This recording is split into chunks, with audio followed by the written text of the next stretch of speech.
Ray optics. Ray optics से पहले मैं आपको बताता हूँ ऑप्टिक्स। ऑप्टिक्स आपकी जो है वो फिजिक्स की ब्रांच है जिसमें हम डील करते हैं फिनोमिना एसोसिएटेड विद लाइट। तो लाइट से जितने भी फिनोमिना होंगे उनके एसोसिएट जो होंगे उसे हम क्या बोलेंगे, ऑप्टिक्स में आएंगे।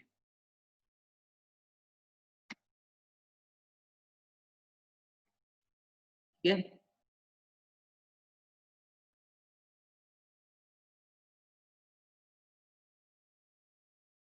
ऑप्टिक्स को हमने दो पार्ट में डिवाइड किया हुआ है। फर्स्ट पार्ट इज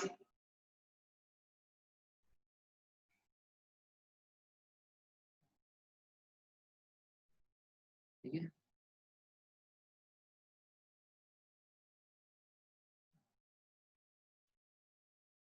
ऑप्टिक्स जो है ये ब्रांच है आपकी फिजिक्स की जिसमें हम डील करते हैं सारे फिनोमेना जो एसोसिएट होते हैं लाइट के साथ। इसको हमने दो पार्ट में तोड़ा है। फर्स्ट है जो हमें नॉर्मल आई से दिखाई दे जाते हैं फिनोमेना, उसको हमने रखा है ज्योमेट्रिकल ऑप्टिक्स में। और जो फिनोमेना हमें नॉर्मली आई से नहीं दिखाई देते हैं उसको हमने किस में रखा है, वेव ऑप्टिक्स में।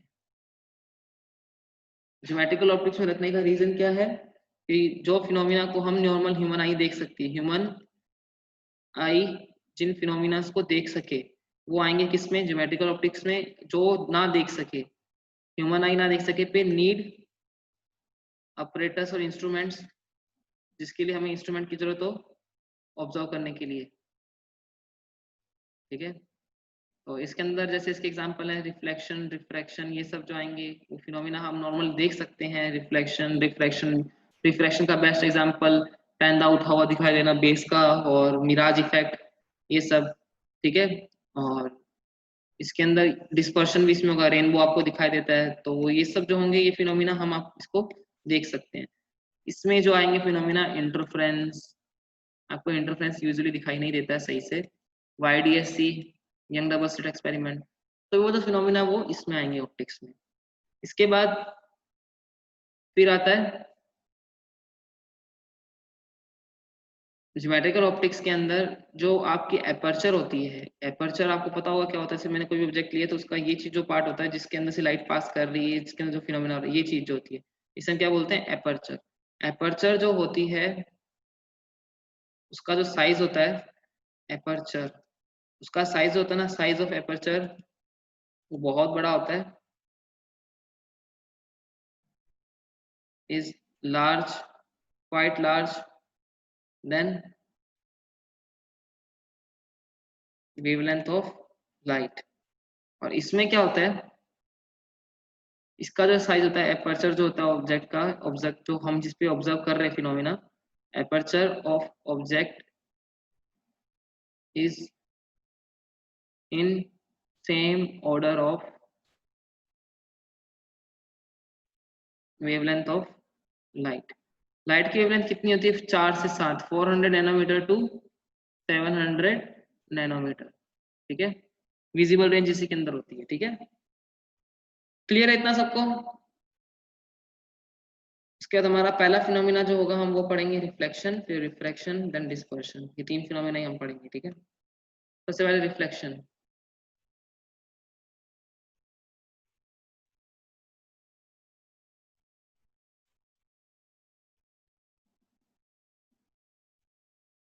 रिफ्लेक्शन आपको पता है, लाइट का किसी सरफेस से टकरा के सेम मीडियम में वापस आ जाना जो होता है, इस फिनोमिना को हम क्या बोलते हैं, light. The phenomena of returning of light completely or partially into same medium is known as reflection। ठीक है, तो इसके लॉज ऑफ रिफ्लेक्शन आपको पता है, पहला लॉ पता ही है,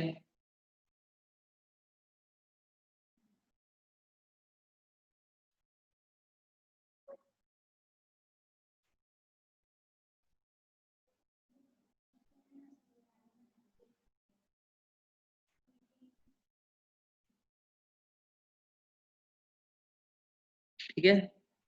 उसके बाद ये रिफ्लेक्ट,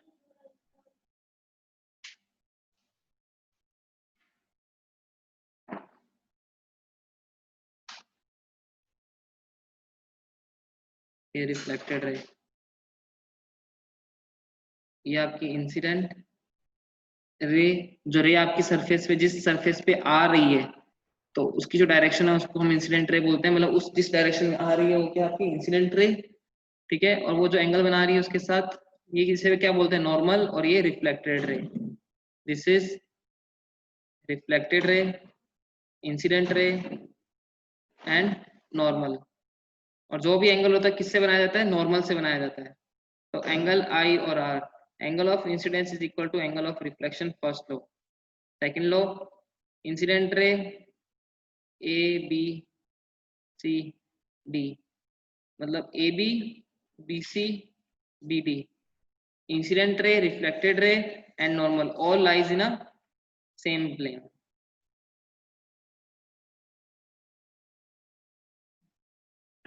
ठीक है, सबके सब क्या होंगे आपके, सेम प्लेन में होंगे। ठीक है, क्लियर है सबको। उसके बाद आपकी कैरेक्टरिस्टिक्स ऑफ रिफ्लेक्शन आती है।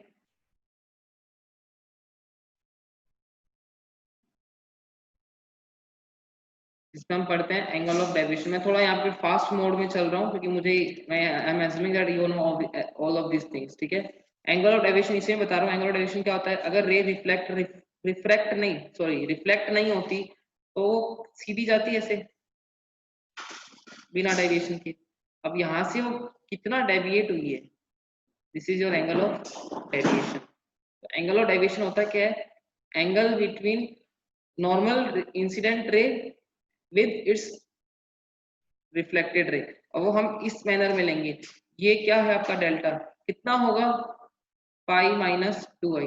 सबको समझ आ रहा होगा, आई और आर इक्वल है, तो ये आई तो ये भी आई, तो ये पूरा कितना होगा 180 होगा, तो 180 माइनस 2i।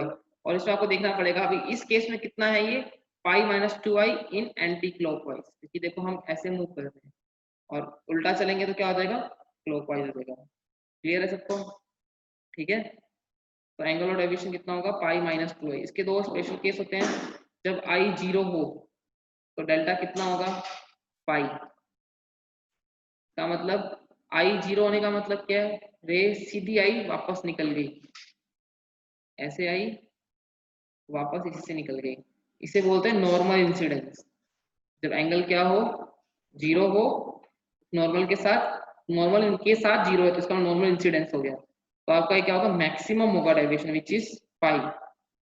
दूसरा एंगल मैक्सिमम कितना रख सकते हैं, आई को पाई बाय 2 रखोगे तो डेल्टा कितना बनेगा, 0। इसका मतलब इस तरह से है कि आपका मिरर है और रे आपकी ऐसे आ रही है, इस तरह से आई और सीधा निकल गई बिना ऐसे रे, इसे बोलते हैं grazing incidence.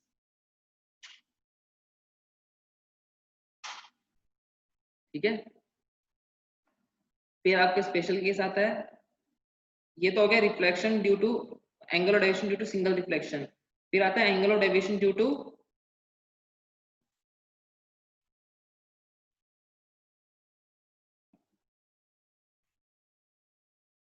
Multiple reflection. Multiple reflection की वजह से जो एंगल ऑफ डेविएशन होता है वो कितना होता है, angle of deviation due to multiple reflection. सीधा सीधा मैं आपको क्वेश्चन ही करा रहा हूँ, मतलब उसका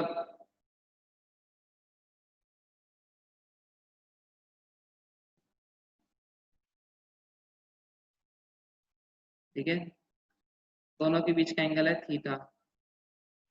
ठीक है, तो दो मिरर है ये, इनका सीधा सीधा होता है जो आपका एंगल ऑफ डेविएशन होता है, ये कोई भी रे ऐसे आ रही है, ठीक है, आने के बाद ऐसे जाएगी फिर फाइनली यूं जाएगी। ठीक है, तो हम सीधा सीधा बोल देते हैं, मैं प्रूफ अभी नहीं करा रहा हूँ। ठीक है, तो इसका जो एंगल ऑफ नेट डेविएशन होता है, डेल्टा नेट डेविएशन, दोनों का होने के बाद डेल्टा 1 प्लस डेल्टा 2, डिपेंड करता है दोनों क्लॉकवाइज एंटी क्लॉकवाइज है। ठीक है, वो होता है 2 थीटा।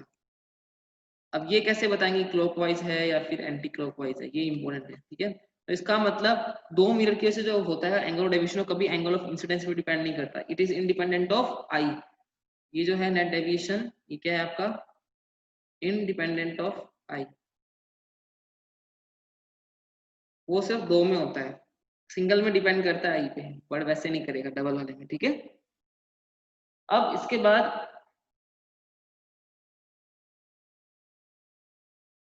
तो अभी कैसे चेक करेंगे ये कौन सा डेविएशन किस तरफ है? अभी जैसे मान लो देखो मेरी रे पहले किस सरफेस पे आ रही थी, मेरी रे पहले फर्स्ट सरफेस पे आ रही फिर सेकंड पे जा रही है। तो अपना पेन का जो लास्ट पॉइंट होता है ना, पीछे वाला पॉइंट, उसको इस पे रख के पेन का जो पॉइंटर होता है उसको अपनी फर्स्ट सरफेस पे रखो। आपका पॉइंटर ऐसे था, पेन आपकी फर्स्ट सरफेस इधर रखा होता। अब इंटरफेस सरफेस पे रख के आपने पेन को ऐसे रखा, एरो बना लो। उसके बाद किस सरफेस से किधर जा रहे हैं आप? इधर से इस तरफ जा रहे हो ना, पॉइंटर को मूव करो, यूं जा रहे हैं। समझ आया? इस सरफेस से रिफ्लेक्ट हो रहा है, उस सरफेस पे रख के दूसरी सरफेस पे जा रहे हो, तो पॉइंटर को यूं रख के उसको घुमाया। तो कौन सी डायरेक्शन आई, क्लॉकवाइज या फिर एंटी क्लॉकवाइज? तो दिस इज एंटी क्लॉकवाइज। तो यहाँ इस केस में 2 थीटा है आपका एंटी क्लॉकवाइज। क्लियर है सबको? Is it clear? मैं आपको और क्वेश्चन देता हूँ, फिर आपको ज्यादा समझ आ जाएगा अच्छे से। ठीक है, जैसे मैंने क्वेश्चन दिया,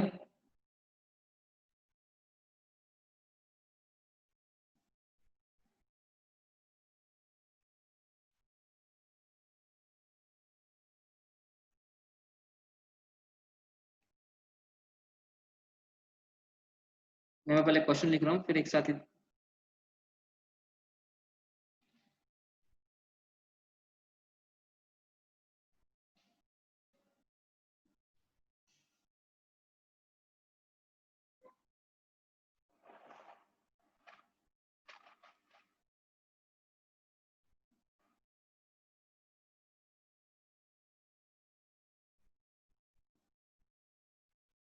ठीक है, इसका एंगल है 30 डिग्री।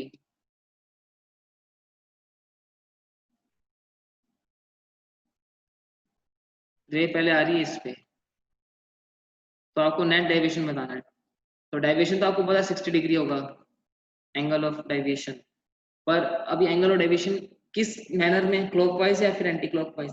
तो इस पॉइंट पे अपने पेन का पिछला पॉइंट रख के, पहले रे किस पे गिर रही है, इस पे गिर रही है ऊपर वाली सरफेस पे, तो ऐसे रखेंगे पेन का पॉइंटर। और उसको बाद में किस तरह से करोगे, इधर से ऐसे घुमाएंगे। तो कैसा आ रहा है, क्लॉकवाइज। तो इसी 60 डिग्री क्लॉकवाइज। इसके अंदर अब आप लोग खुद मुझे बताना, मैं नहीं बताऊंगा। 15 डिग्री है, इस सरफेस पे आ रही है। फटाफट बताइए इसका आंसर क्या होगा। 30 होगा ये तो मुझे पता है, अब क्लॉकवाइज होगा एंटी क्लॉकवाइज होगा ये बताइए।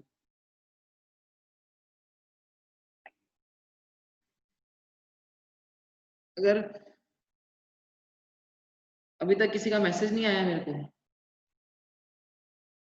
आयुष पाटिल का आया है एंटी क्लॉकवाइज, साक्षी का है क्लॉकवाइज, श्रवण का है क्लॉकवाइज। 3 लोग, मतलब 3 लोग ही एक्टिव हैं, बाकी लोग अभी सुन ही नहीं रहे ज्यादा। तो इस पॉइंट पे रख के हम ऐसे करेंगे, एरो बनाएंगे। ठीक है, जिस पॉइंट पे आपका पॉइंट ऑफ इंटरसेक्शन पे हेड, वो टेल रहेगा और हेड आपका इंडिकेट करेगा जिस सरफेस पे, इससे कहाँ जाओगे, इधर जाओगे, तो क्या बनेगा 30 डिग्री क्लॉकवाइज। तो आपका आंसर है 30 डिग्री क्लॉकवाइज। ठीक है, आयुष आपका आंसर गलत है, बाकी लोगों का सही है। सिर्फ 4 लोगों ने मेरे को आंसर दिए, 4-5 लोगों ने। 2000 आयुष, साक्षी, श्रवण, अंशुमन, बस 4 लोगों ने। उसके बाद अगर नहीं समझ आया तो यू कैन आस्क। 45 डिग्री है, इस सरफेस पे गिर रही है, अब बताइए।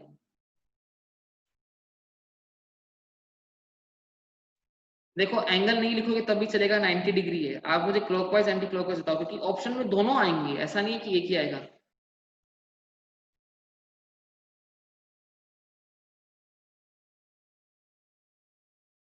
चिराग क्लॉकवाइज, साक्षी क्लॉकवाइज, 2 लोगों के आंसर आए हैं। तो इसका आंसर देखो, इस पॉइंट पे आपने पेन का बैक रख के पॉइंटर इधर रखा, फिर पॉइंटर को यहाँ से यहाँ मूव किया, तो एक क्लॉकवाइज है। अब आप इसका बताइए। 20 डिग्री क्या होगा आंसर? अब तो देख के हो ही जाना चाहिए, ऐसा देखते कि देखते हो जाना चाहिए कि भाई ठीक है, अब आंसर ये है। बिल्कुल एंटी क्लॉकवाइज।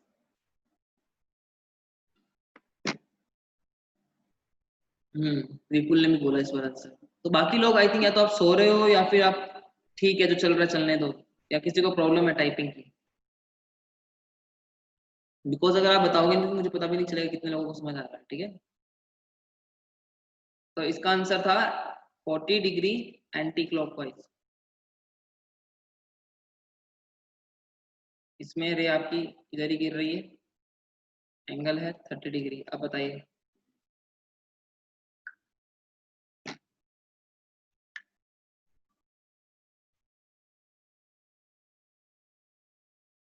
बिल्कुल इसमें क्लॉकवाइज ही रहेगा। अंशुमन फोर्थ वाले में आप अपना पॉइंट पेन का बैक पॉइंट इधर रख के ऐसा करोगे, एरो बनाओ, फिर उसको इधर से इधर लेके जाओगे। वेट, हाँ सही है, तो इधर से इधर लेके जाओगे तो एंटी क्लॉकवाइज ही है ना। इसमें क्या है, पेन का पॉइंटर इधर रखा, ऐसे किया, इधर से ऐसे जा रहे हो तो ये क्लॉकवाइज। ठीक है, बिल्कुल। जानवी ने भी जवाब दिया इस बार, और टमटम ने फिर से दिया जवाब, आयुष पाटिल। लास्ट क्वेश्चन, बाकी तो भी करते रहो ऐसे। क्योंकि अगर आ गया नीट में मान लो बाई चांस तो बहुत इजी रहता है। बताइए कितना होगा, क्लॉकवाइज या एंटी क्लॉकवाइज?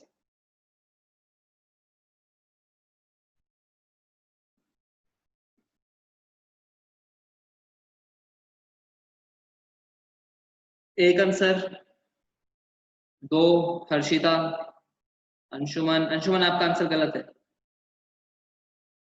श्रवण, जानवी सही है।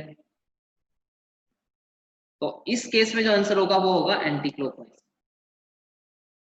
ठीक है, आई थिंक सबको क्लियरली समझ आ ही गया होगा। ठीक है, तो इस पे इतना प्रैक्टिस करने की जरूरत नहीं है।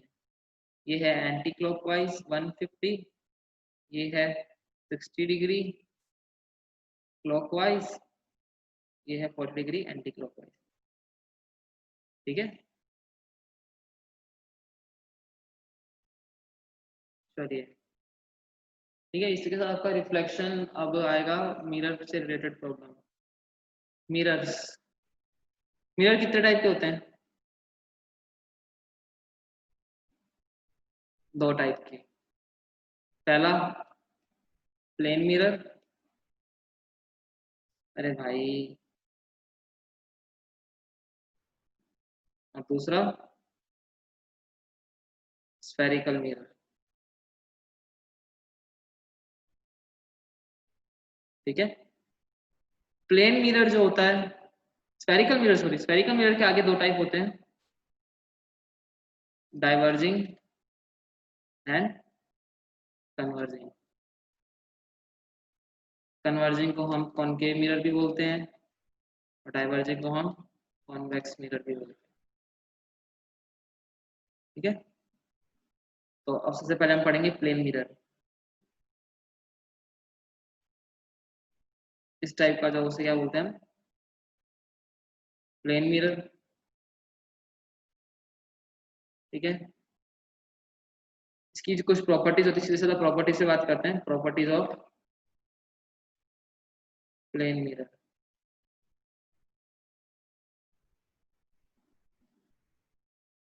क्या क्या प्रॉपर्टीज होती है?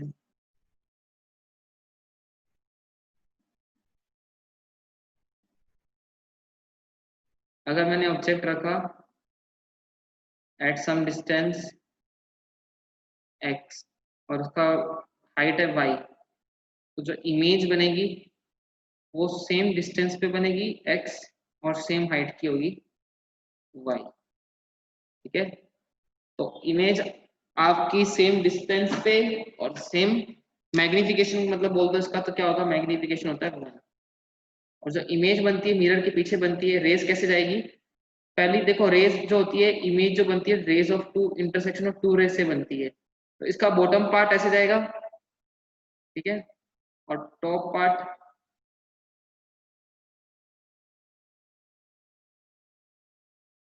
यूं।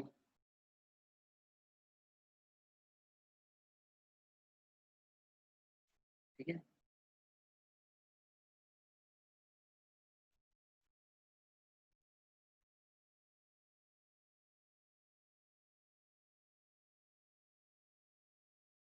ये मैंने इमेज में, ये देखो रे ऐसे जाएगी, मिरर से टकरा के ऐसे वापस रिफ्लेक्ट हो जाएगी, ठीक है।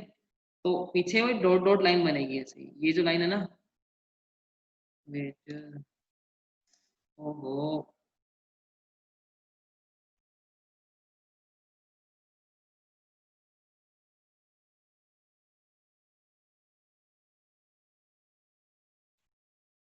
तो ये डॉट डॉट लाइन बनेगी इधर ऐसा, ठीक है। ये तो पर अभी भी देखो ये एक ही रे आई है, दो रे नहीं आई है, ठीक है। तो अभी आपको इससे आप इमेज सीधा नहीं बनाओगे, हमें दो रे का इंटरसेक्शन दिखाना पड़ता है, तो हम दूसरे को ऐसे भेजेंगे, टॉप पास, क्योंकि देखो टॉप का ही दूसरा पार्ट बनाना है ना आपको, तो टॉप पार्ट को ऐसे भेजा, तो पीछे वो आता हुआ दिखेगा ऐसे, ये ऐसे रह जाएगी इसकी, ये रेड वाली पीछे मतलब बन रही है, इस तरह से होगा आपका, मतलब कि आपकी जो रह गई है वो गई तो आई ऐसे और गई ऐसे, बड़ो पीछे मिलती हुई दिखेगी, ये ऊपर टॉप का बन गया। सिमिलरली बॉटम में भी नीचे से सीधा एक एक जाएगी रे, दूसरा बॉटम के लिए भी बना दोगे, तो रे जो आपकी इमेज बनती है ना कोई भी पॉइंट के लिए, वो इंटरसेक्शन ऑफ टू रेज से बनती है, और यहाँ पे जो इमेज बन रही है वो क्या बन रही है, वर्चुअल इमेज बन रही है, ठीक है। मतलब इमेजनरी है, मिरर के पीछे बन रही है ना, तो इमेजनरी या वर्चुअल, इमेजनरी हम वर्ड यूज नहीं करते क्योंकि ऑलरेडी इमेज वर्ड भी आ रहा है, इमेजनरी इमेज बोलते थोड़ा एक वैसा, हम क्या बोल देंगे, वर्चुअल इमेज, ठीक है। और मतलब रियल ऑब्जेक्ट के लिए तो बनेगी इमेज वर्चुअल, और वर्चुअल ऑब्जेक्ट के लिए क्या बनेगी, रियल, ठीक है। और अगर ऑब्जेक्ट वेलोसिटी v से आ रहा है तो इमेज भी कितनी वेलोसिटी से आएगी, v से आएगी, किसके रिस्पेक्ट में, विद रिस्पेक्ट टू मिरर, ठीक है। This is velocity of object with respect to mirror, this is velocity of image with respect to mirror, ठीक है। तो दोनों सेम वेलोसिटी से मूव करेंगे, और साइज दोनों का सेम रहेगा ऑब्जेक्ट और इमेज का, और पोजीशन भी दोनों की सेम रहेगी मिरर के रिस्पेक्ट में, ठीक है। मिरर्स के रिस्पेक्ट में दोनों की पोजीशन सेम रहेगी, ठीक है। क्लियर है सबको इतना, this is some properties of plane mirrors. फिर आता है आपका फील्ड ऑफ व्यू,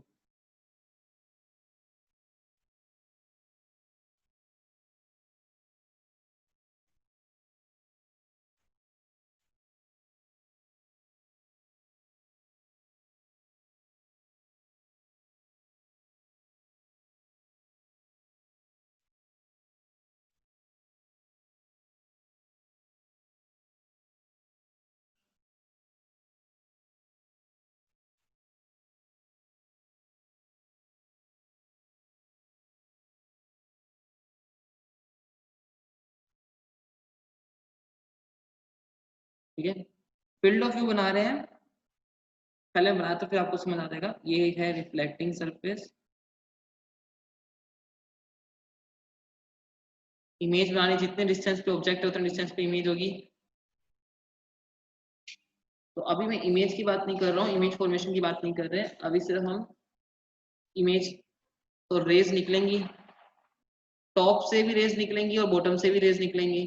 पहले मैं टॉप पार्ट से रेज निकाल रहा हूँ इसके, यूं जाएगा, टकराने के बाद it will move like this, ठीक है। और नीचे भी जाएगा, टकराएगा, कहीं भी टकरा सकता है मिरर के, ठीक है। और कैसे बनेगी, ठीक है, थोड़ा सा इसको चेंज कर देते हैं, नीचे ज्यादा ले जाते हैं, ऐसे क्या, टकराने के बाद यूं, ठीक है, ताकि इमेज आपकी एग्जैक्टली इसके सीधे पॉइंट पे इधर बन सके। आपकी अगर इमेज बन रही है तो ये दोनों रे इधर आके टकरा सके उस पर, ठीक है। अब इमेज की बात अभी हम नहीं कर रहे हैं वहां पे, हम सिर्फ इसकी बात करें फील्ड ऑफ व्यू की। अब मैंने बॉटम पार्ट लिया, बॉटम पार्ट में भी इमेज जाएंगी, रेज जाएंगी ऐसे ही, नीचे से गई, ठीक है, तो नीचे से आने के बाद कैसे जाएगी वो, ठीक है, ऐसे जाएगी, हाँ ठीक है। और सिमिलरली इधर से नीचे जाएगी तो कैसे जाएंगी, इस तरह से जाएगी, ठीक है। तो आपकी इमेज अब ध्यान से देखना, हम ह्यूमन आई को कहाँ रखें कि हमें कंप्लीट इमेज बने। देखो 5 रीजन है, region 1, region 2, region 3, region 4, region 5। हमें अपनी आंख देखो, इमेज ऐसे करके पीछे बनेगी, ठीक है। ग्रीन के इंटरसेक्शन से बॉटम पार्ट बनेगा और रेड के इंटरसेक्शन से कौन सा पार्ट बनेगा, टॉप पार्ट बनेगा। इसलिए मैंने 2 अलग अलग पार्ट दिखाए हैं, ठीक है। रेड के इंटरसेक्शन से आपका टॉप पार्ट बनेगा एंड ग्रीन के इंटरसेक्शन से आपका बॉटम पार्ट बनेगा इमेज का, ठीक है। ये रेड वाली दोनों देखो टॉप पार्ट से गई है, और क्योंकि मैंने आपको बोला है 2 रे का इंटरसेक्शन तो चाहिएगा ही चाहिएगा, वरना आप इमेज नहीं बना पाओगे, ठीक है। तो अभी क्या है, फर्स्ट में और सेकंड में देखो इधर इधर कोई रे ही नहीं आ रही है, रे आ रही कोई तो यहाँ पे कोई इमेज बनेगी ही नहीं, तो आपको इमेज दिखाई ही नहीं देगी। थर्ड में रेड वाले का तो आ रहा है और फोर्थ में ग्रीन वाले का तो आ रहा है, मतलब इमेज दिखेगा, पर इसमें इसका मतलब टॉप पार्ट तो दिख जाएगा थर्ड में, बट बॉटम पार्ट नहीं दिखेगा। और फोर्थ रीजन में बॉटम पार्ट तो दिख जाएगा बट टॉप पार्ट अगेन नहीं दिखेगा। तो इसका मतलब ये एक रीजन है जिसमें आपको क्या दिखाई देगी, इमेज दिखाई देगी कंप्लीटली। इस रीजन को हम क्या बोलेंगे, फील्ड ऑफ व्यू, ठीक है, जिसमें हमें क्या दिखाई दे, कंप्लीट इमेज दिखाई दे। क्लियर है सबको, कोई डाउट है तो पूछ लीजिए, ठीक है।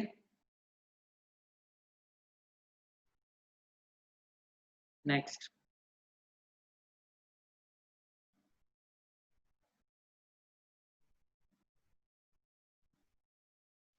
Number of images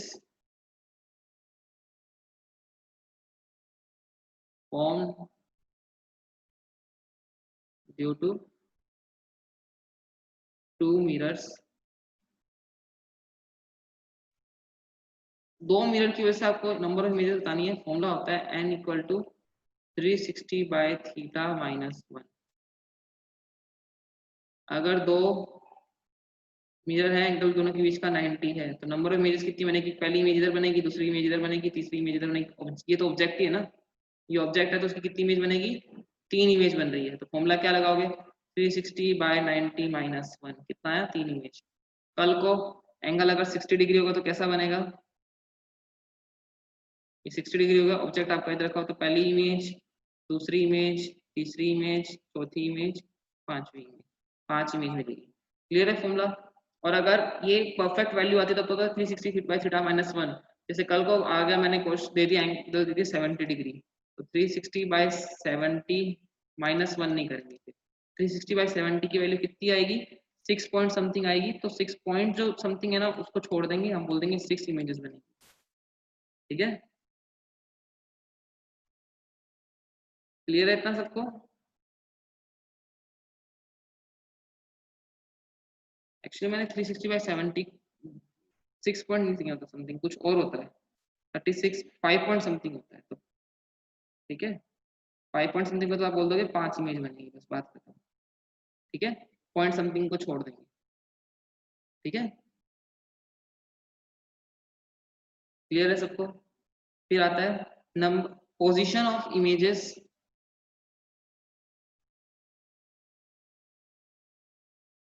due to 2 parallel plane mirrors. तो पैरेलल प्लेन मिरर की वजह से जो पोजीशन बतानी इमेज की, जब दोनों प्लेन मिरर एंगल कितना हो गया, 0 हो गया, तो नंबर ऑफ इमेजेस कितनी बनेंगी, 360 बाय 0 माइनस 1, मतलब इनफाइनाइट इमेजेस बनेंगी। बार बार शॉप में ब्यूटी पार्लर में देखते हो जब 2 मिरर आगे पीछे लगे होते हैं तो आपको इमेजेस कितनी दिखती है, बहुत सारी इनफाइनाइट के आसपास दिखती है, ठीक है। तो इसकी पोजिशनिंग देख लेते हैं फटाफट, कैसे करेंगे। इतना सबको समझ आ गया ना, मैं कुछ पार्ट रिमूव कर रहा हूँ यहाँ से,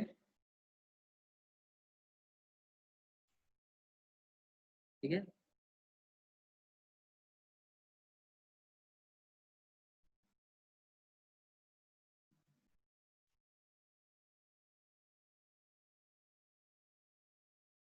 दो मिरर है, पैरेलल फेस्ड है,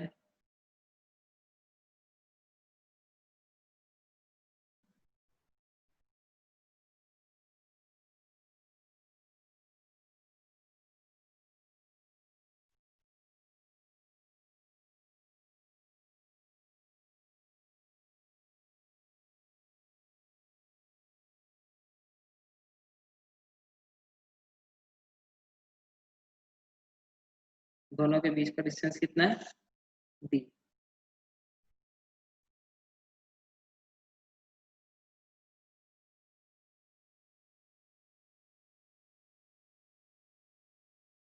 ठीक है, मैं न्यूमेरिकल लेके कर लेता हूँ। दोनों के बीच का डिस्टेंस वैसे तो है d, स्मॉल d, और मैं ये मान लेता हूँ एक से है 2 सेंटीमीटर, दूसरे से है 4 सेंटीमीटर। तो आपकी जो पहली इमेज आएगी, मैं इस सरफेस की से बात कर रहा हूँ, ऐसे जाएगा। तो जितने पे ऑब्जेक्ट, इसके लिए ऑब्जेक्ट, इस मिरर के लिए ऑब्जेक्ट कितने डिस्टेंस पे है, 2 पे है, तो इसकी इमेज कहाँ बनेगी, 2 पे बनेगी, और ऐसे जाएगा रे टकरा के। ये पीछे वाला तो मिरर के बिहाइंड होगा, वर्चुअल होगा, डॉट डॉट होगा, डैश डैश होगा। मैं डैश डैश से अब दिखा नहीं रहा हूँ, ठीक है, मैं पहला दिखा देता हूँ बस डैश से, उसके बाद मैं बाकी कोई डैश से नहीं दिखाऊंगा, ठीक है। तो इसका रे आपकी ऐसे आई, इस तरह से गई, तो यहाँ से 2 है, तो ये भी कितना होगा, 2। तो पहली पोजीशन आ गई इस मिरर के रिस्पेक्ट में इसकी 2 सेंटीमीटर। अब इस मिरर पे इसकी इमेज पड़ी, तो इस मिरर के लिए ऑब्जेक्ट, इसके लिए ऑब्जेक्ट कहाँ से, इसके लिए रेस कहाँ से आ रही, सोर्स ये बन गया, ये ऑब्जेक्ट जो इसकी फर्स्ट इमेज बनी है, ये इसके लिए ऑब्जेक्ट का काम करेगी। तो डिस्टेंस कितना हो गया, देखो 4 2 2 8 हो गया, देखो 2 तो ये रहा, और 6 इन दोनों के बीच का डिस्टेंस है, ठीक है। तो टोटल डिस्टेंस कितना हो गया आपका, 8, ठीक है। तो इसका मतलब अब यहाँ पे जो आपकी इमेज बनेगी, first image due to first, मतलब second image due to first image of mirror M1, इसको नाम दे दिया हमने M1, दिस इज M2। तो क्या बनेगी, अब वो कितने बनेगी यहाँ से, wait wait wait wait wait, वो बनेगी आपकी 6 + 2 8 सेंटीमीटर पे।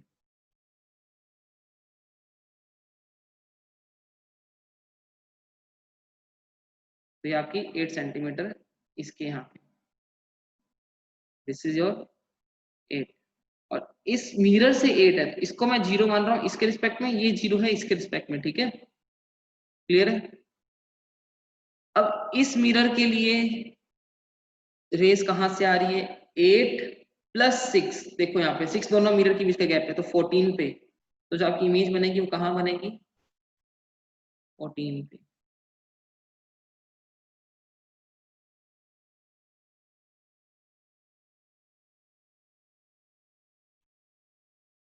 ठीक है,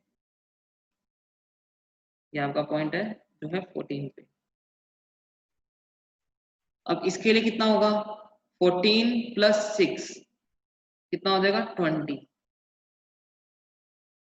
यहाँ से रे आपकी जाएगी, एंड सो ऑन चलता रहेगा, ठीक है, बस इतना लिख देते हैं, 20 पे बनेगी, और ऐसा चलता रहेगा zigzag। अब यहाँ से बनेगी 26 पे, ठीक है, क्योंकि इतना सबको समझ आ गया। सिमिलरली यहां से भी रेस जाएंगी, कितना डिस्टेंस है यहाँ से, 6, तो इमेज आपकी बनेगी 6 सेंटीमीटर। ये आपकी बनी पहली इमेज। उसके बाद ये बनी आपकी 6 पे। अब यहां से इस मिरर के लिए डिस्टेंस कितना हो गया, दोनों के बीच का भी 6, 6 + 6 12। तो अब वो बनेगी यहां से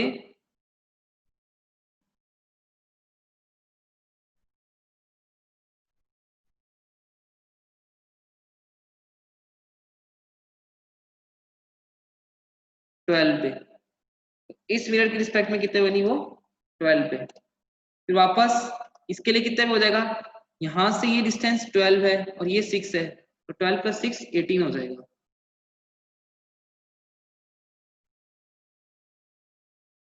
हाँ sorry sorry sorry, it should be 4, बिल्कुल सही बात है, क्योंकि मैंने 6 ले लिया, 6 तो दोनों के बीच का गैप है, 4 होगा। जो आपकी फर्स्ट इमेज बन रही है वो 6 नहीं होगी, वो 4 होगी। ठीक है, थैंक्स फॉर टेलिंग दिस। मैंने यहाँ पे 6 लिख दिया गलती से, तो ये 6 ये 12 भी नहीं होगा। ठीक है, क्योंकि यहाँ से ये गैप देखना भी, ये 4 है तो ये भी कितना होगा 4। तो सिमिलरली यहाँ से ये डिस्टेंस भी कितना बनेगा, 4 + 6 10 होगा। ये जो पोजीशन आ रही है इसकी कितने पे आएगी, 10 पे आएगी। ठीक है, इसके एसोसिएट फिर इसकी पोजीशन कितनी बनेगी, 10 + 6 16। अच्छा, हाँ वही मैं वही बोल रहा था। ठीक है, 16 पे। तो ये आपकी जो इमेज बनी है वो कितने पे बनेगी, 16 पे।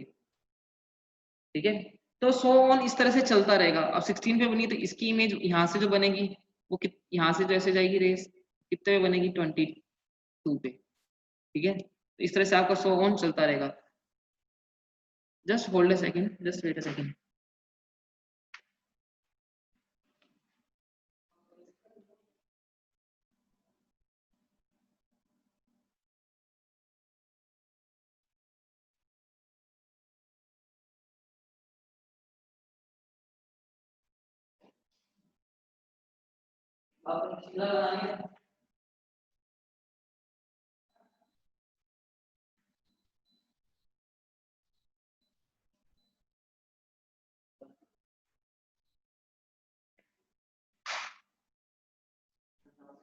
वही बंद कर रहा हूँ, बंद ही नहीं हो रहा ये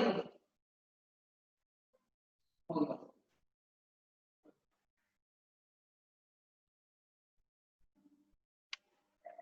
ठीक है, सो इतना सबको समझ आ गया। तो अब हम कैसे हर बार हम ये करने तो नहीं बैठेंगे कैलकुलेशन की किस तरह से लिखना है। तो ये M1, ये M2। M1 से आपका मिरर कितने डिस्टेंस पे, 2 पे, तो पहली इमेज 2 पे बनेगी। M2 से कितने पे, 4 पे, तो फर्स्ट इमेज 4 पे बनेगी। फिर क्या कर देंगे, जिगजैग मेथड। दोनों के बीच का गैप कितना है, 6 है, तो 6 जोड़ते जाओ। 2 + 6 8, 4 + 6 10, 10 + 6 16। ऐसा इसलिए करेगा कि दूसरे की इमेज ही तो उसके ऑब्जेक्ट का काम करती है। 14 20 22। आप चेक कर सकते हो, आपकी इमेज देखो 2 10 14 22, और इधर 4 8 16 20। तो आपकी इमेज ऐसे चलती रहेगी। तो इसके अकॉर्डिंग आप कर सकते हो। पर याद रखना, ये जो पोजीशनिंग है आपकी मिरर की अलग अलग के रिस्पेक्ट में, M1 और M2 से। कल को क्वेश्चन बोल they find the distance between third position from both side, left and right. तो थर्ड पोजीशन लेफ्ट से कितने में, 1 2 3, ये थर्ड है और इधर भी थर्ड है। दोनों के बीच का कुछ लोग बताया 16 - 14 2। चलो जी, मजे आ गए। गलत है, ये 16 इस मिरर के रिस्पेक्ट में इस तरफ है, यहाँ पे है ये, और ये 14 इधर है। तो गैप कितना है दोनों के बीच का, 14 + 6 + 16। तो आपका होगा 16 + 14 + d, जो दोनों मिरर के बीच का गैप, वो कितना है 6। तो आपका आंसर होगा 36। ठीक है, क्लियर है इतना सबको। तो ये चीज आपको थोड़ा दिमाग में रखना पड़ेगा कि पोजीशन लिखने के बस इतना ही करना, क्वेश्चन में इतना नहीं बोलता। वो बोलेगा find distance between two third, मतलब डिस्टेंस बिटवीन टू इमेजेस, जो कहाँ पे बनी है, थर्ड इमेजेस है जो उनके बीच का बताओ, सेकंड थर्ड के बीच का बताओ। ऐसा हो सकता है, कुछ भी पूछ सकता है। ठीक है, किसी मिरर के रिस्पेक्ट में पूछ सकता है। क्लियर है सबको इतना।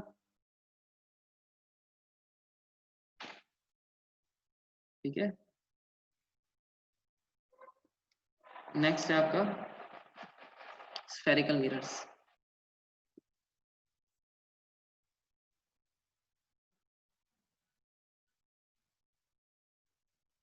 ये सारे डिस्टेंस फ्रॉम मिरर से हैं। हाँ, डिस्टेंस फ्रॉम मिरर ही बोला था मैंने। ठीक है, ओके। अब सुनिए, स्फेरिकल मिरर।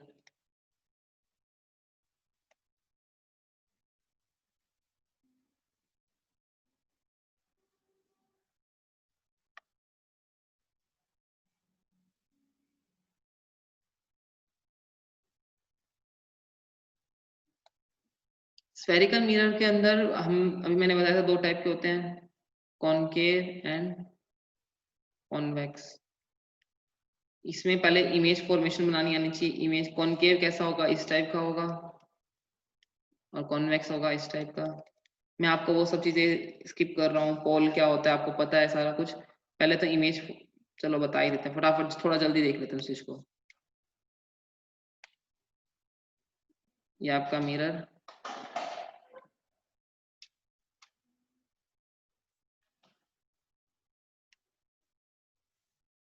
ये आपका प्रिंसिपल एक्सिस,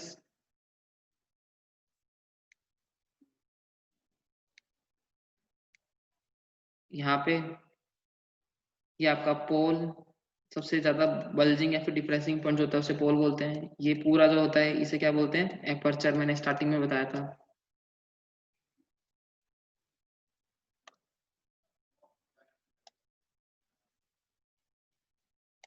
एपर्चर, उसके बाद फिर आता है आपका यहाँ पे, जब रे इनफाइनाइट से आती है तो एक पॉइंट पे मिलती है, उसे बोलते हैं प्रिंसिपल फोकस। ये क्या होगा आपका प्रिंसिपल फोकस। उसका एक होता है इस कर्वेचर का जो होगा वो आर, इसे आर है आपका रेडियस ऑफ कर्वेचर, और सी है आपका सेंटर ऑफ कर्वेचर। क्योंकि मिरर आपका एक स्फीयर का पार्ट होगा, उस स्फीयर का पार्ट है तो उसका सेंटर कहाँ होगा, वो आपका सेंटर ऑफ कर्वेचर है, और रेडियस जो इसकी क्या होगी, रेडियस ऑफ कर्वेचर। ठीक है, बस यही पॉइंट है कुछ। तो अब आएगा image formation.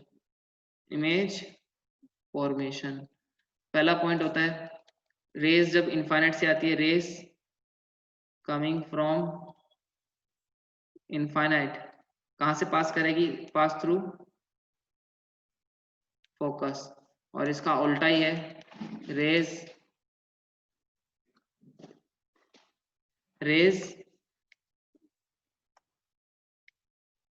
Passing through focus after reflection कहाँ से जाएगी, वो will be along principal axis. Principal axis के लॉन्ग होगी, या फिर क्या बोलो इनफाइनाइट पे जाएगी बस वो। ठीक है, थर्ड होता है सेंटर ऑफ कर्वेचर से जो रेज आती है वापस सेंटर ऑफ कर्वेचर से ही आती है। जो ray will retrace its path, मेरी राइटिंग थोड़ी खराब हो रही है, कोई बात नहीं। Ray will retrace its path when it is passing through C. Fourth होता है कोई भी ray will make same angle with P. मतलब पोल के साथ जो एंगल बनाएगी, जैसे मान लो ये मैंने रे ली तो ये जिस एंगल पे आएगी थीटा पे, उसी एंगल पे जाएगी। ठीक है, पोल पे।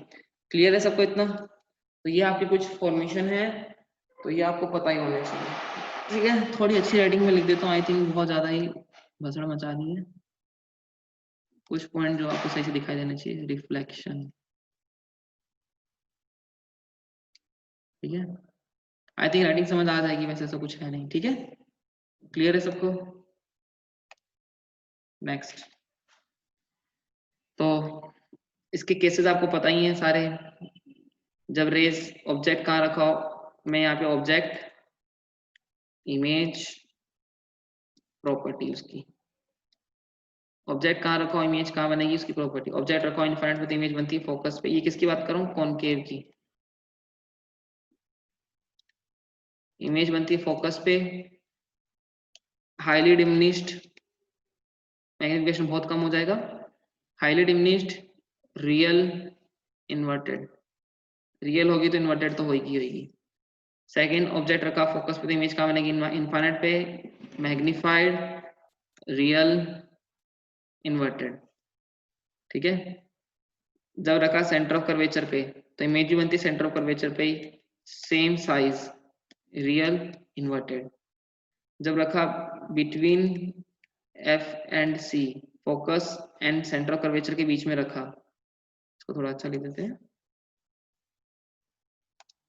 बिटवीन एफ एंड सी, तो इमेज कहाँ बनेगी, बियॉन्ड सी। मैग्निफिकेशन क्या होगा, ग्रेटर देन 1 होगा, रियल, इन्वर्टेड। जस्ट उल्टा, बियॉन्ड सी रखोगे तो between F and C, magnification क्या होगा, less than 1, real, inverted. Last एक केस बचता है, बिटवीन, बिटवीन को बाई डब्ल्यू लिख लो, बिटवीन पोल एंड फोकस, तो इमेज बनती है behind the mirror, magnification greater than 1, virtual और इरेक्ट सीधी होगी। ठीक है, तो ये सारे आपके हैं कॉनकेव के। कॉन्वेक्स का जो होता है वो सिर्फ एक ही का, मैं ये इसके डायग्राम नहीं बनवा रहा हूँ आपको ऑलरेडी ये बहुत बार पढ़ रखा है, 8 से लेके अभी तक पढ़ते ही आ रहे हो। ठीक है, उसके बाद ये कॉनकेव के लिए बनता है, कॉनकेव के लिए एक ही टाइप का होता है बस, convex, sorry not concave.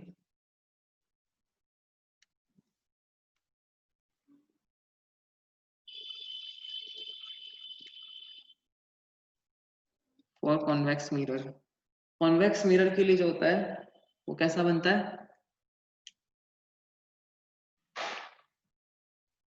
Convex mirror के लिए जो बनता है वो बनता है आपका इस टाइप का, कैसा, ये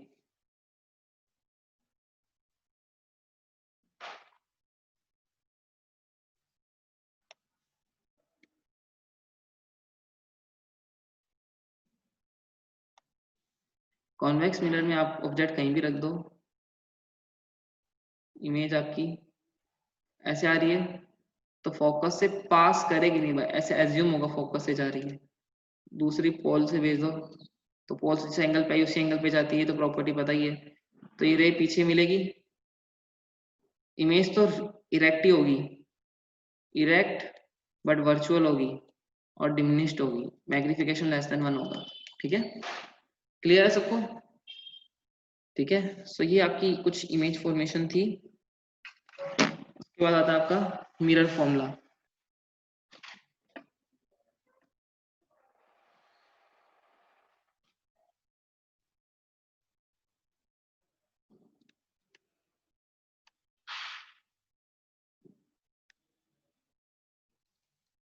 मैं मिरर फॉर्मूला का डेरिवेशन नहीं कर रहा हूँ, सीधे सीधे लिख रहा हूँ 1/v plus 1/u equals to 1/f। ठीक है, अब मैं आपको कुछ स्टैंडर्ड फॉर्मूले लिख देता हूँ फटाफट से, अगर आपको कुछ डाउट हो तो पूछ लेना। ठीक है, चलिए सारे एक साथ लिख रहा हूँ।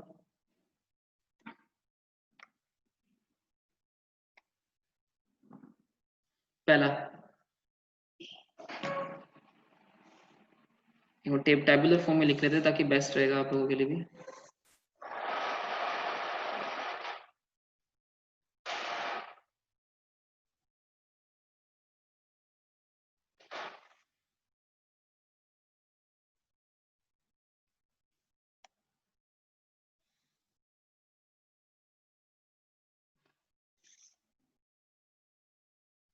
फर्स्ट, एंगल ऑफ डेविएशन, सबसे पहला फॉर्मूला ये आया था। जो फॉर्मूले आपको नहीं आएंगे मुझे बता देना उसके बाद कि सर हमें इसमें थोड़ा प्रॉब्लम है, मैं आपको करवा दूंगा। ठीक है,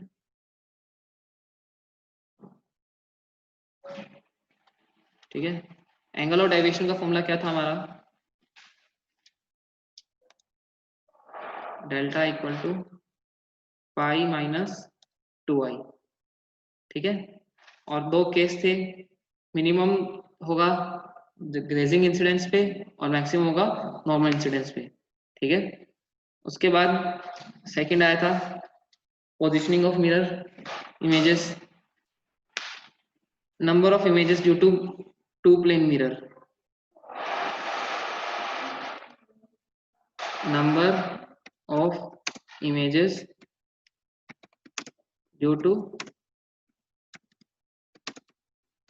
two plane mirrors। ठीक है,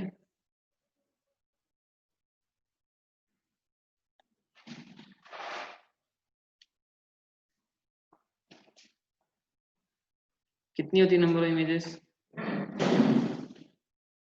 फॉर्मूला लिखवाया आपको मैंने अभी 360 by theta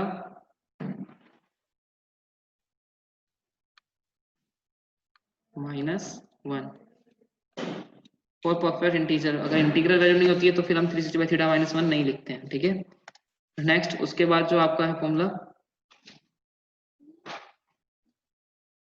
mirror formula, convention में आप ये ऐसे करके चल रहा हूँ, आपको सब कन्वेंशन भी पता होंगे कि जो राइट साइड में होते हैं उनको सबको राइट, जो पॉजिटिव एक्स वाई जैसा होता है ना, बस वैसा ही है कि ऊपर उसको रखना है। ठीक है, मैं इधर ही लिख देता हूँ मिरर फॉर्मूला क्या होगा, 1/v plus 1/u equal to 1/f।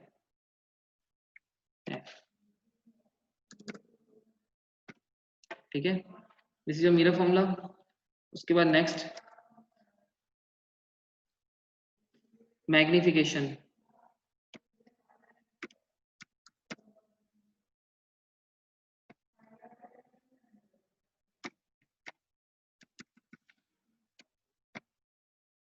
Magnification 3 type के होते हैं, इसलिए हेडिंग एक तरह से उसको इस तरह से लिख रहा हूँ, मैग्निफिकेशन।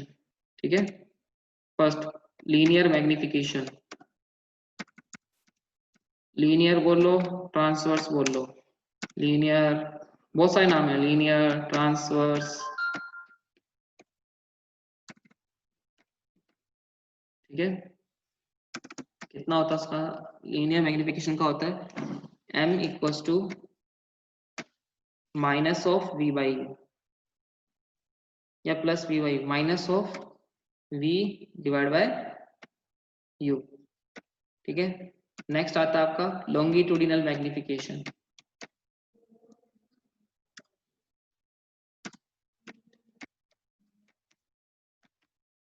मैग लिख रहा हूँ, मैग्निफिकेशन। ठीक है, वो कितना होता है m equals to v,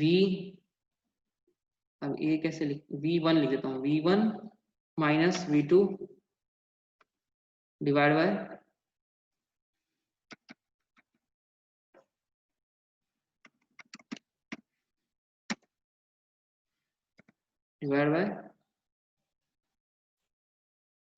u1 minus u2। Actually मैं u2 माइनस u1 लिख रहा हूँ क्योंकि मैंने माइनस साइन नहीं लगाया, या तो आपको u1 माइनस u2 लिख के फिर आपको माइनस साइन लगाना पड़ेगा। ठीक है, u1 माइनस u2। काफी लोगों को फॉर्मूला ऐसे लग रहा है, इसका नहीं होता कि देखो आपका ये है क्या। ठीक है, ऐसे कर देते हैं, इसमें होता क्या है कि लॉन्गिट्यूडिनल मैग्निफिकेशन क्या है मैं आपको बता देता हूँ। ठीक है, पहले मुझे सिर्फ फॉर्मूला लिखने दो। फिर होता है सुपरफिशियल मैग्निफिकेशन, सुपरफिशियल,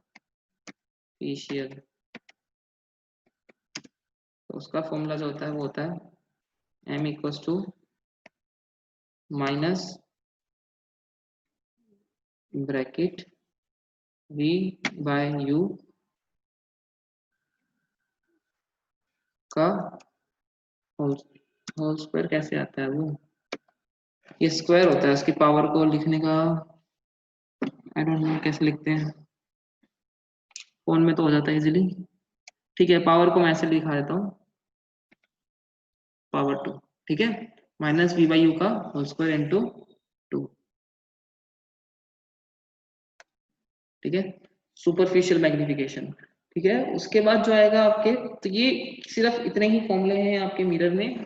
तो इसमें अब आपको मैग्निफिकेशन से रिलेटेड जो फॉर्मूला होगा वो इंपॉर्टेंट है। मैं भी इसी में ही आपके लेंस के फॉर्मूला लिख देता हूँ, उसके बाद हम लेंस की बात कर लेंगे। ठीक है, तो इतना पार्ट जो है वो आपका किसका है, ये मिरर का पार्ट है।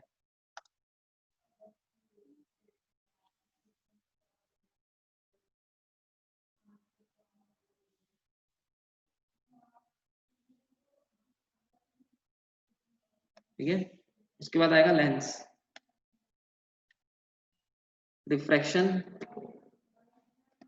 पहले तो रिफ्रैक्शन की बात करेंगे।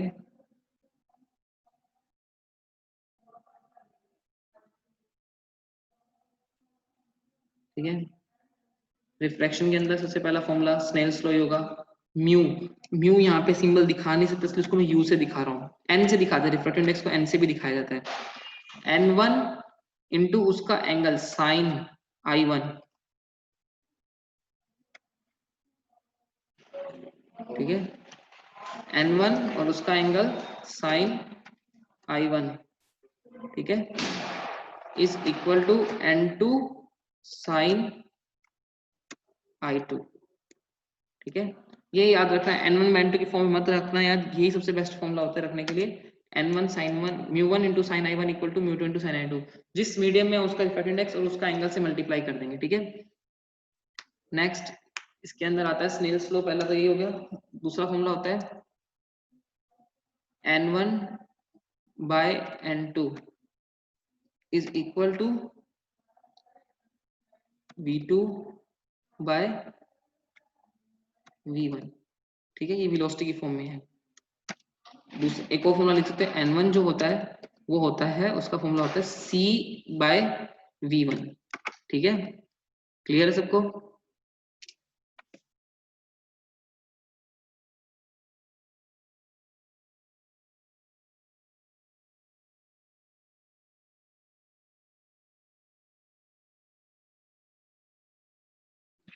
ठीक है, so N1 equal to C by V1, okay. Then after that ये हो गया रिफ्रैक्शन की बात हो गई। अब बात कर लेते हैं इसके बाद लेंस की। लेंस आपके दो टाइप के होते हैं, converging and diverging.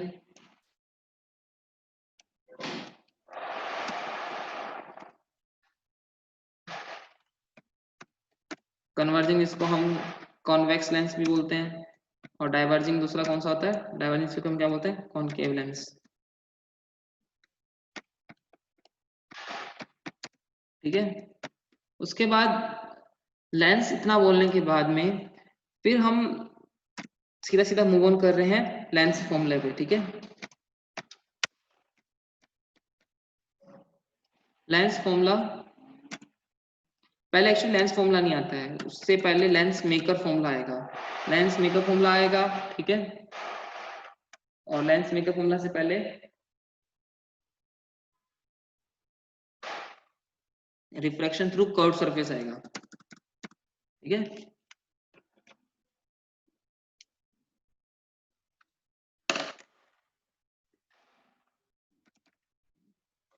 Refraction through curve surface,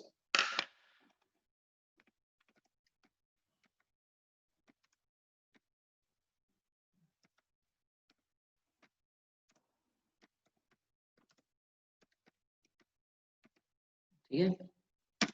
सीधा सीधा फॉर्मूला लिख रहा हूँ, डायग्राम अलग से बना दूंगा, पहले मैं टाइप कर रहा हूँ इसलिए, ठीक है। रिफ्रैक्शन थ्रू कर्व सरफेस जो होगा उसका फॉर्मूला होता है μ2 बाय v। μ2 में म्यू नहीं दिखा रहा हूँ इसलिए उसको n से दिखा रहा हूँ, n2 बाय v माइनस, मतलब पूरा एकदम ब्रैकेट में है, μ2 by v minus μ1 by u, n1 by u equal to μ2 minus μ1, n2 minus n1 divide by r, ठीक है। ये आपका फॉर्मूला होता है रिफ्रैक्शन थ्रू कर्व सरफेस। इसके बाद आता है lens maker formula.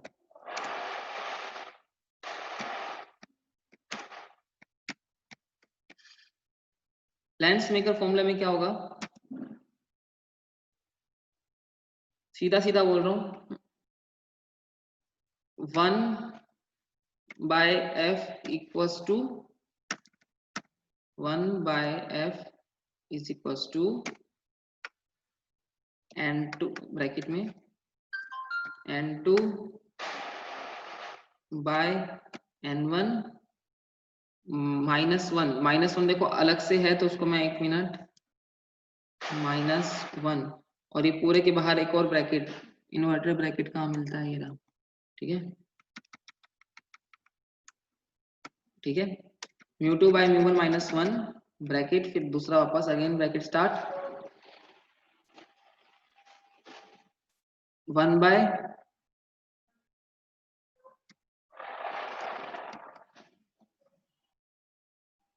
1 by r1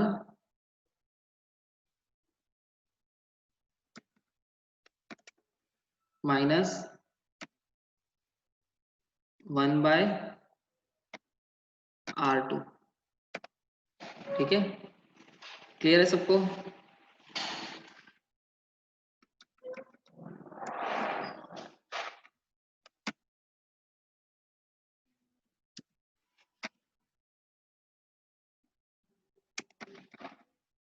तो ये आपका फॉर्मूला है। सो इसके बाद ठीक है, ये लेंस मेकर फॉर्मूला, फिर आता है आपका lens formula.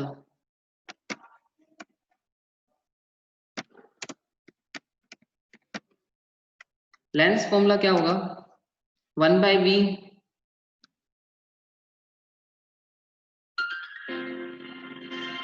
minus 1/U equals to 1/L।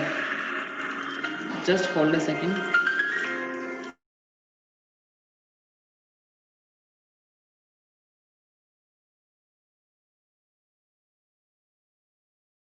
1/V, ठीक है,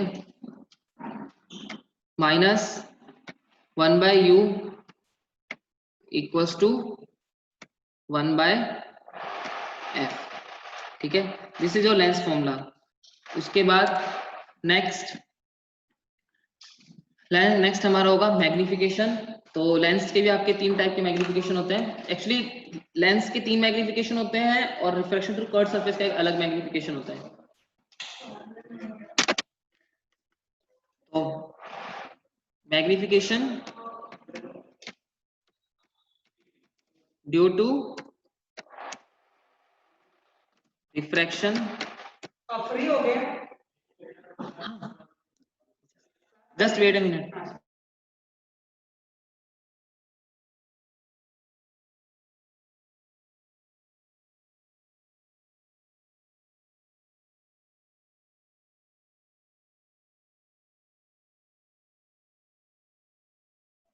magnification due to refraction through curved surface, जिसमें एक सिंगल सरफेस होती है। मैं आपको भी सारे समझा दूंगा, पहले फॉर्मूला लिख रहा हूँ। रिफ्रैक्शन थ्रू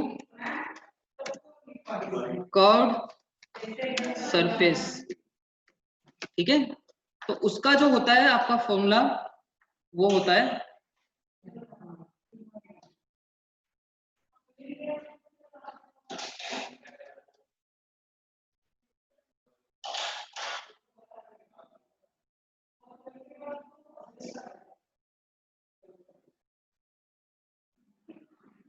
ठीक है, रिफ्रैक्शन थ्रू कर्व्ड सरफेस के बाद में, उसके बाद में फिर उसका फॉर्मूला जो होता है वो होता है m इक्वल्स टू, मैं इधर ही लिख देता हूँ साइड में इसी के आगे, क्योंकि लास्ट 2 फॉर्मूले बचे हैं।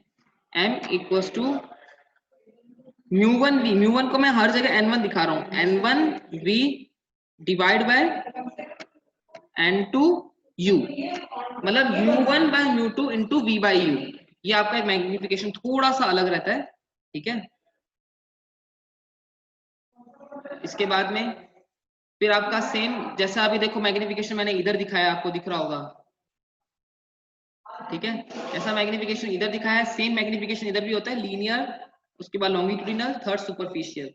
तो वो हम फटाफट लिख देते हैं। लीनियर मैग्निफिकेशन जो होगा वो कितना होगा, वो सेम रहता है, m इक्वल टू, बस माइनस साइन हट जाता है इसमें, v बाई यू, ठीक है। और उसके बाद आएगा लॉन्गिट्यूडिनल, लॉन्गिट्यूडिनल भी सेम होता है, m इक्वल टू, उधर माइनस, एक्चुअली मैंने यहाँ पे माइनस सिंबल नहीं लगाया, तो मैं आपको बाद में लगा दूंगा, इसमें माइनस सिंबल नहीं आएगा। बस क्या बनेगा, v2 minus v1 divide by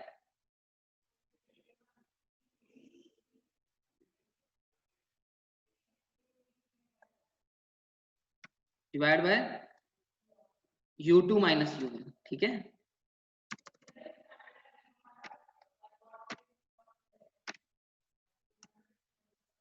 ठीक है, थर्ड लास्ट होता है हमारा सुपरफिशियल। सुपरफिशियल मैग्निफिकेशन जो होता है, आई थिंक आप लोगों को सबको होपफुली दिखाई दे रहा होगा जो मैं लिख रहा हूँ, m इक्वल्स टू, वो होता है v बाई यू का whole square, v by u का होल स्क्वायर।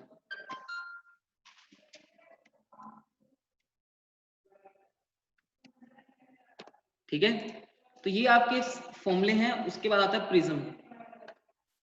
ठीक है,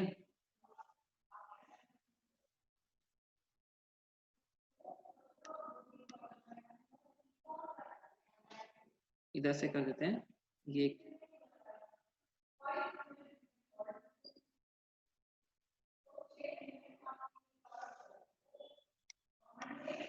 ठीक है, फिर आता है प्रिज्म।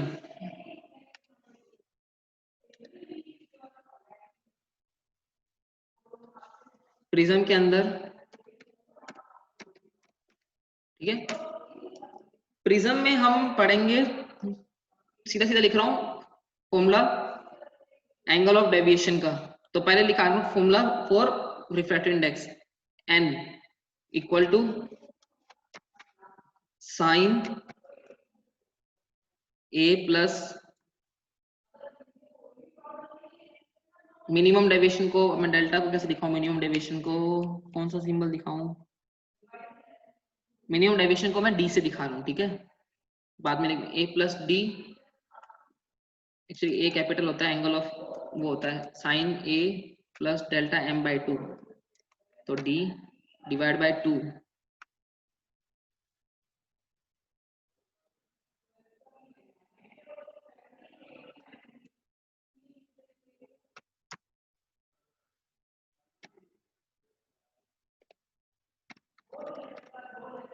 ठीक है, उसके बाद अपॉन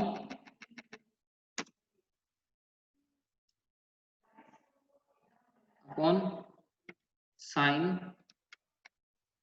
ब्रैकेट में ए बाय 2। ए क्या आपका एंगल ऑफ प्रिज्म। ठीक है, और मिनिमम डेविएशन का एक और फॉर्मूला होता है, जब एंगल बहुत छोटा होता है ए, तो हम कैसे देख देते हैं, deviation minimum deviation equal to bracket में म्यू को मैं एन से लिख रहा हूं, म्यू -1, ठीक है, म्यू -1 इंटू ए। ठीक है, तो ये सारे हैं आपके फॉर्मूलेस। अब इनको हम फटाफट देख लेते हैं। प्रिज्म के अलावा और कुछ है जो आपको आ रहा हो याद, reflection through curved surface, prism, फिर हाँ वेलोसिटीज के भी होते हैं फॉर्मूले, मैं आपको लिखवा देता हूँ। चलो ठीक है, तो पहले इन फॉर्मूले को देख लेते हैं, फिर मैं आगे की फॉर्मूले की बात करता हूँ, क्योंकि इतना टाइम भी नहीं है। ठीक है, हाँ हाँ लिखता हूँ। ठीक है, देखो सबसे पहले मुझे लगता नहीं आपको ये मिरर वाले में तो कोई प्रॉब्लम होगी। ये मैग्निफिकेशन आपको पता होंगे कि ये मैग्निफिकेशन आता हूँ, दोनों एक साथ बता रहा हूँ, मिरर और लेंस का। इधर ही इस तरह से ऑब्जेक्ट रखते हैं तो इमेज बनती है। इमेज कैसे बनती है, इस तरह से जाएगा। ठीक है, पहला तो ये बना थीटा थीटा, और दूसरी रे ऐसे गई तो वो फोकस से पास कर गई, तो आपकी इमेज इधर बनी। ठीक है, तो आपका जो मैग्निफिकेशन होता है वो क्या होता है, इस टाइप की जो मैग्निफिकेशन होता है, अभी जब ऑब्जेक्ट आपका प्रिंसिपल एक्सिस के परपेंडिकुलर रखा हुआ है तो उसे हम बोलते हैं ट्रांसवर्स या फिर लीनियर मैग्निफिकेशन। तो ये जो होगा आपका मैग्निफिकेशन होगा ट्रांसवर्स। इसके एसोसिएट जो आता है आपका फॉर्मूला, तो यहाँ पे माइनस साइन आएगा। ठीक है, ठीक है, वो क्या बनेगा आपका माइनस के v बाय यू। और लेंस में एक्चुअली इमेज इस तरफ आ जाती है, सेम इधर भी बता रहा हूँ, लेंस के अंदर भी साथ ही साथ, तो इधर बनती है इमेज नीचे की तरफ। ठीक है, तो इसलिए इसके अंदर रहता है मैग्निफिकेशन v बाय यू। फिर आता है आपका लॉन्गिट्यूडिनल मैग्निफिकेशन, जब आपका ऑब्जेक्ट क्या हो, प्रिंसिपल एक्सिस के अलोंग लेटा दें हम उसको। जब मैंने ऑब्जेक्ट को लेटा दिया ऐसा, 2 पॉइंट a और b, तो इसके एसोसिएट डिस्टेंस हो गया u1, इसके एसोसिएट हो जाएगा u2। जब इमेज बनेगी तो दोनों के अलग अलग आएगी, एक का v1 आएगा, इसका अलग आएगा, उसकी अलग आएगी। मान लो इसकी इमेज बनी यहाँ पे a डैश और ये b डैश, तो ये बनेगा v1 और ये v2। तो उसकी लेंथ या तो बढ़ जाएगी या कम हो जाएगी, तो उसका जो मैग्निफिकेशन होता है हम बोलते हैं लीनियर मैग्निफिकेशन। वो होता है length of image upon length of object, और बाहर लगा दो माइनस साइन। क्लियर है सबको? ठीक है, क्योंकि देखो अगर मैंने ए रखा ना तो इमेज जो होती है ना आपकी, एक्चुअली मैंने उल्टा बना दी, यहाँ पे बी डैश होगा और ए डैश पीछे आता है, बी डैश आ जाता है, इमेज उल्टी हो जाती है। ठीक है, तो this is your longitudinal magnification. ये आपका लेंस में भी सेम इसी टाइप का होगा, ऐसे ऑब्जेक्ट रखा हुआ है तो रेज जाएंगी, ऐसे जाएगी, इधर से जाएगी, दूसरे की जाएगी, तो इमेज जो लेंथ बनेगी वो आपका लेंस में भी आ जाएगा। इतना सबको क्लियर होगा, ठीक है। उसके बाद ओहो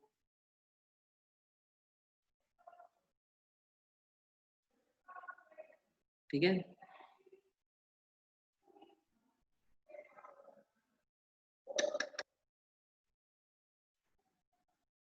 ठीक है। इसके बाद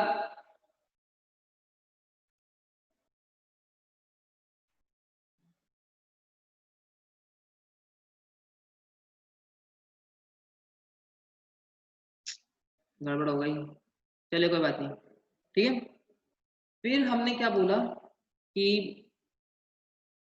अब इतना आई थिंक आपको ये तीनों पॉइंट क्लियर हो गए। ये सुपरफिशियल मैग्निफिकेशन क्या होता है, जब ऑब्जेक्ट आपका बहुत ही छोटा हो, बहुत छोटी हाइट हो।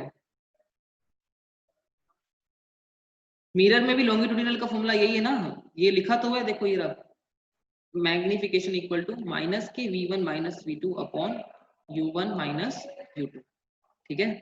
क्लियर है सबको?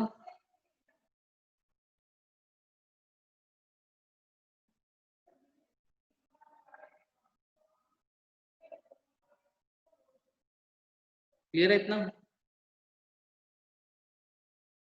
माइनस के v2 minus u1 upon u1 minus u2। अब रिफ्रैक्शन में आपको ये स्नेल्स लॉ पता ही है कि म्यू1 इंटू साइन n1, ये भी पता है, ये इसमें आपको मैं बता दूं किस में डाउट है। रिफ्रैक्शन में इन तीनों में कोई डाउट है आपको? आई थिंक नहीं होगा। लेंस के अंदर रिफ्रैक्शन थ्रू कर्व्ड सरफेस, ये फटाफट देख लो क्या है ये। मतलब हमारी सिर्फ एक ही सरफेस कर्व्ड है और हमें रिफ्लेक्शन बताना है। इसका रिफ्रैक्टिव इंडेक्स है n1, इसका है n2, ठीक है।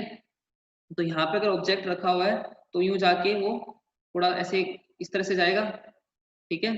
तो आपको बताना है उसका फॉर्मूला। तो उसका जो फॉर्मूला होता है वो होता है n2/v, जो इमेज बन रही है फाइनल, और u इसके रिस्पेक्ट में minus n1/u equal to n2 minus n1/r, ठीक है। और इसी को आगे डिराइव करके हम लेंस में फॉर्मूला निकालते हैं, वो होता है 1/v minus 1/u equal to μ2/μ1 minus 1 into 1/r1 minus 1/r2, ठीक है। और इसको हम लिख देते हैं 1/f, तो ये बन जाता है आपका लेंस फॉर्मूला। क्लियर है इतना सबको? और इसके भी मैग्निफिकेशन, हाँ, और सुपरफिशियल मैग्निफिकेशन क्या होता है वो मैं बताना भूल गया, तो वो मैं बताता हूँ। इतना सबको समझ आ गया? तो लेंस मेकर फॉर्मूला और लेंस फॉर्मूला और रिफ्रैक्शन थ्रू कर्व सरफेस, ये तीनों सबको क्लियरली समझ आ गए ना? ये ऑलरेडी हमने किए हुए हैं सब, ठीक है। रिफ्रैक्शन थ्रू कर्व सरफेस से ही लेंस मेकर फॉर्मूला बनाया है, क्योंकि उसमें दो बार, एक बार घुसे हैं फिर वापस निकल गए हैं, ठीक है। तो वहां से बनता है लेंस मेकर फॉर्मूला, और उससे से बनाया हमने लेंस फॉर्मूला, ठीक है।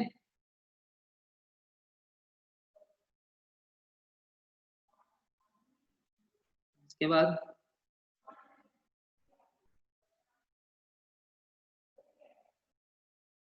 फिर उसके बाद आता है आपका ये सुपरफिशियल मैग्निफिकेशन। क्या होता है, जब ऑब्जेक्ट रखा तो प्रिंसिपल एक्सिस के परपेंडिकुलर ही हो बट बहुत ही छोटा हो।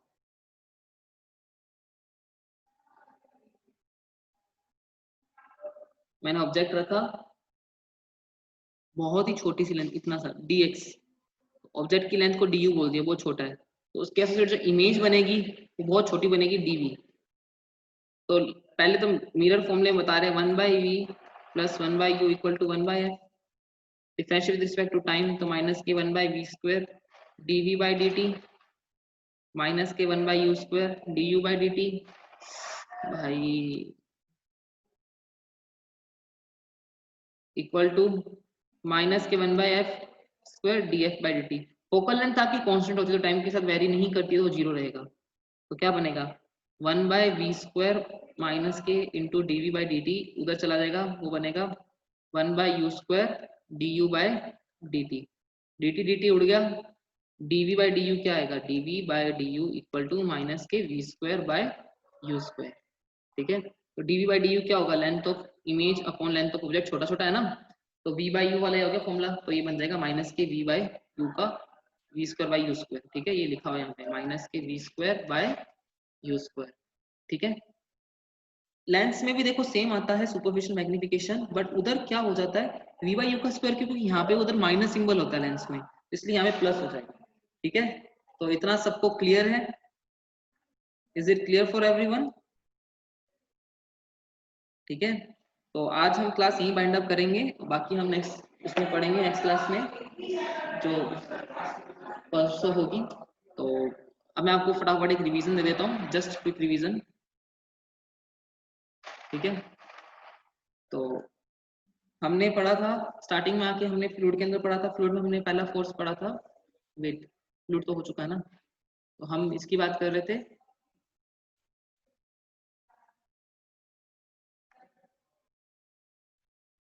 So we was discussing,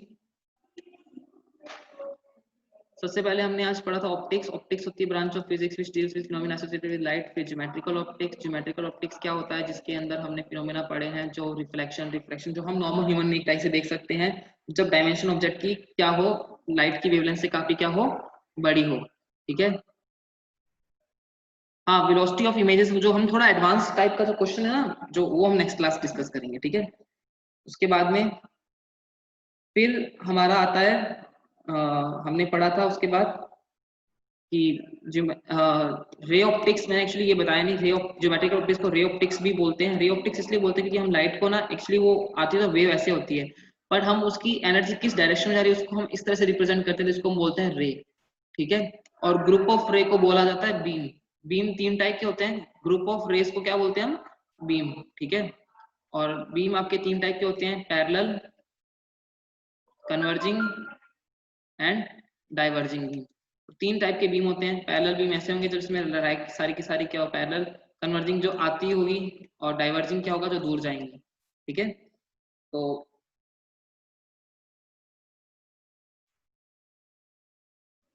these are, ठीक है, इसके बाद फिर हमने पढ़ा ये इमेज फॉर्मेशन, वो सब देखा, आपको पता है कि हमने इमेजेस कैसे बनाई थी। पोजीशनिंग ऑफ इमेज, अगर m1 पे एक रखा हुआ, m2 पे एक रखा हुआ, उसका डिस्टेंस यहाँ से x है, इसका y है, दोनों के बीच का डिस्टेंस d है, तो क्या करते जाएंगे, x plus D, y plus D, फिर y plus 2d, x plus 2d, ऐसे करते जाएंगे। ठीक है, तो इस तरह से हमारी इमेजेस बनती जाएंगी। ठीक है, और उसके बाद फिर हमने पढ़ा था, फिर हमने, just wait a minute, I am taking attendance also. फिर हमने उसके बाद क्या पढ़ा था, we have studied image formation, देखा हमने, और हमने कुछ प्रॉपर्टीज पढ़ी, प्लेन मिरर की कुछ प्रॉपर्टीज पढ़ी, प्लेन ऑफ प्रॉपर्टीज मिरर में हमने properties of plane mirror, sorry, plane mirror की, उसमें हमने क्या पढ़ा था कि डिस्टेंस ऑफ ऑब्जेक्ट, पहले वेलोसिटी की बात करते हैं, velocity of image with respect to mirror is same as velocity of object from mirror, and distance of image from mirror is same as distance of object from mirror, और magnification क्या रहता है, 1 रहता है। फील्ड ऑफ व्यू आपको पता है, जिसके अंदर आपको इमेज कंप्लीटली दिखाई दे, उस रीजन को बोलते हैं फील्ड ऑफ व्यू। और एक मैंने आपको वो नहीं बताया, minimum height required to view complete image, minimum height चाहिए होती है मिरर को देख, इमेज को देखने के लिए। अगर ऑब्जेक्ट आपका h हाइट का है, तो मिरर जो चाहिए होता है, कितना चाहिए होता है, वो h/2 हाइट का चाहिए होता है, and it should be placed in upper half. Upper half में रखोगे तो आपको इमेज पूरी दिखेगी, और लोअर हाफ में रखोगे तो आपको नहीं दिखाई देगी। नेक्स्ट क्लास हम ये कर लेंगे वापस। ठीक है, और उसके बाद में फिर हमने पढ़ा था, we just discussed this things, magnification और मिरर फॉर्मूला। मिरर फॉर्मूला होता है 1/v + 1/u = 1/l। मैंने आपको ये कन्वेंशन भी नहीं बताया है, आई एम एज्यूमिंग कि यू नो दिस थिंग, कि ये डायरेक्शन पॉजिटिव होती है और ये वाली भी क्या होती है, पॉजिटिव होती है। तो 1/v + 1/u = 1/f। उसके बाद मैग्निफिकेशन पढ़ा है, लीनियर मैग्निफिकेशन कितना होता है, -v m, लीनियर का मतलब ट्रांसवर्स की बात ही कर रहे हैं, लॉन्गिट्यूडिनल होता है -v1 v2 upon u1 - u2, और सुपरफिशियल कितना होता है, -v/u का होल स्क्वायर। फिर हम आगे लेंस पे, लेंस पे हमने प्रिज्म, मैंने पूरा आपको कराया नहीं है, प्रिज्म फटाफट अभी देख लो। प्रिज्म ये होता है आपका, मैंने बोला था बता दूंगा, this is your angle of prism ए, कि आपकी रिफ्लेक्टिंग सरफेस 1 और ये 2, यहाँ से ये नॉर्मल, तो ये angle I1 with normal, R1 R2, ये I2, तो डेविएशन, नेट डेविएशन कितना होगा, नेट डेविएशन देखो इस रे से जा रही थी, फाइनल इससे आ रहा है, this is your net deviation. तो अगर इस ट्रायंगल को बाहर पकड़ के बनाओगे तो ये जो एंगल है अंदर ही छोटा सा, ये होगा I1 माइनस R1, क्योंकि नीचे वाला R1 और पूरा I1 होगा ना अपोजिट, ये होगा I2 माइनस R2 और ये आपका है डेविएशन डेल्टा। तो sum of triangle property exterior angle वाला लगाओगे तो I1 minus R1 plus I2 minus R2, तो क्या बनेगा deviation I1 plus I2 minus R1 plus R2, ठीक है। और यहाँ पे आपको दिख ही रहा होगा ये एंगल A है, ये मैं ये A है, ये 90 डिग्री, ये 90 डिग्री और ये है आपका O, ठीक है। इन दोनों के बीच में बना हुआ आपका ये R1 R2, तो A plus 90 plus O equal to कितना आएगा 360। इसी तरह से बोल सकते हैं A प्लस O कितना है 180। सिमिलरली इस ट्राइंगल में चलेंगे तो R1 plus R2 plus O कितना होगा 180। यहाँ से पता चल गया R1 प्लस R2 कितना होगा A होगा, ठीक है। तो यहाँ रख देंगे delta equal to I1 plus I2 minus A।